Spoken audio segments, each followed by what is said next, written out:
When I think about everything that happened in that house, I always come back to this memory.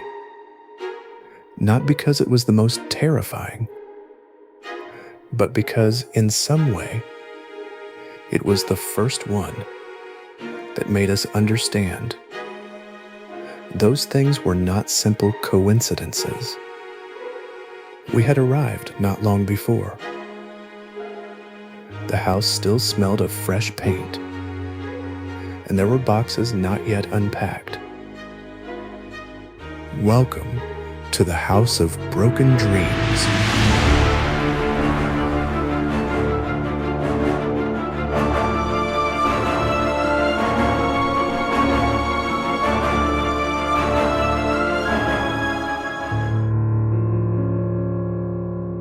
We were with a couple of friends we had made after arriving at our new home.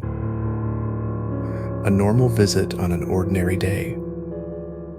One of those simple gatherings that seem destined to leave no memory. Coffee, laughter, and a conversation that, 40 years later, I am completely unable to reconstruct. There were 4 or 5 of us in the living room. Night had just fallen. The lights inside the house were already on, while outside the street slowly sank into darkness. Nothing suggested that night would be any different. And then it happened. No one heard it first. We all saw it. The handle of the front door began to move downward. Very slowly. It wasn't a sudden movement. It wasn't the jolt of someone in a hurry. It descended with an almost careful slowness, as if the person on the other side was trying to open it without making noise. Convinced that the house was empty. For a few seconds, no one said a word. We just watched. The door began to open, centimeter by centimeter. I remember looking at the others, searching for an explanation in their faces. They had exactly the same expression as me. Confusion, uncertainty, and a fear that didn't have a name yet. Then suddenly, the handle snapped back up. The door was left slightly ajar. That was when everyone reacted at the same time. We stood up almost in a single movement and ran to the entrance. We opened the door completely and went out into the street. No one. We looked in both directions. Silence. No footsteps.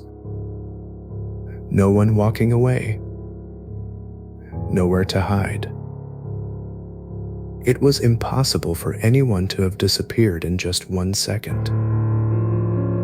We stood there, still, trying to understand something that made no sense.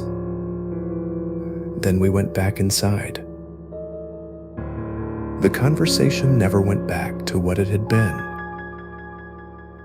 For the rest of the night, we only talked about possible explanations.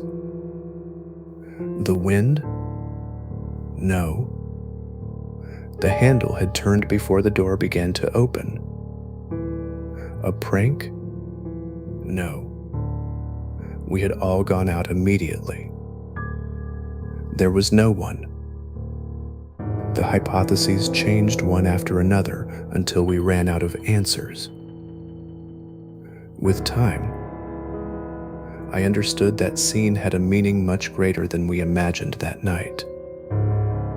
Until then, everything strange that had happened in the house could be attributed to a sound, a feeling, or a coincidence.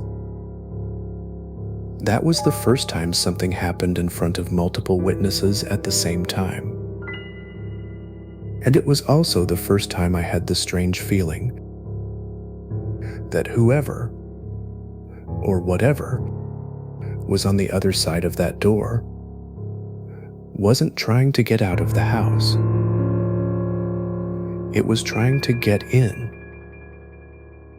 Or perhaps, after all these years, the ones who had just entered were us.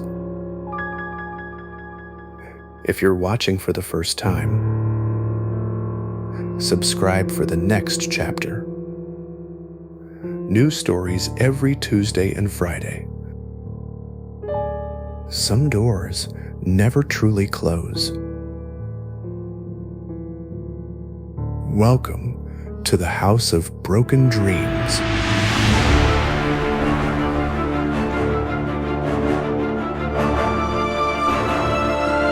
The House of Broken Dreams. New episodes Tuesdays and Fridays on YouTube.